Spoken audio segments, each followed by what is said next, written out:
네, 오늘 청와대에서 열린 정부 신년 인사회에서 박근혜 대통령은 김한길 민주당 대표와 4개월 만에 만났습니다. 청와대에서는 분위기가 좋았다고 했지만 오간 말들을 보면 꼭 그렇지도 않았던 것 같습니다.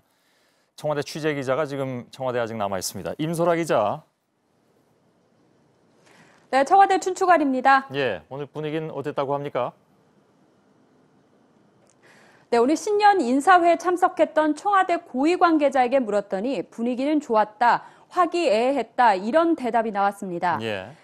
박근혜 대통령이 김한길 대표를 만난 것은 지난해 9월 16일 3자 회동 이후 110일 만이고요. 그리고 김 대표가 청와대를 찾은 것은 박 대통령 취임 이후 처음입니다. 두 사람은 이렇게 나란히 옆자리에 앉은 것은 아니지만 오부 요인들과 함께 같은 테이블에 앉아 있었는데요.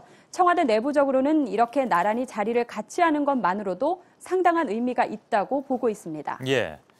결국 겉으로는 분위기가 괜찮은데 실제로는 서로 뼈 있는 말들을 주고받았다 이런 얘기들도 들리던데 먼저 박근혜 대통령은 어떤 얘기를 했습니까?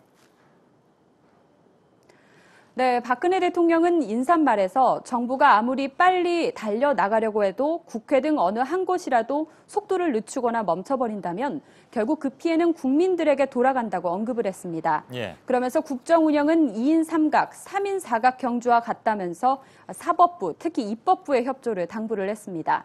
지난 한 해 국가기관 대선 개입 의혹 등과 관련해 줄곧 대통령과 각을 세운 야권으로서는 이제 발목은 좀 그만 잡아라 이런 의미로도 해석될 수 있는 발언입니다. 예. 그러면 김한길 대표는 뭐라고 얘기를 했습니까? 네, 김한길 대표는 자신의 덕담을 발표할 차례가 되자 미리 준비해온 A4 용지 석장 분량의 원고를 작심한 듯 읽어 내려갔는데요. 예. 지난 한 해는 민주주의가 상처받고 또 그리고 민주주의가 상처받고 정치는 실종된 한 해였다고 평가를 했습니다. 예. 또 국가기관 대선 개입 의혹 수사는 특검을 통해서 정리하는 것이 옳다고 거듭 촉구를 했습니다.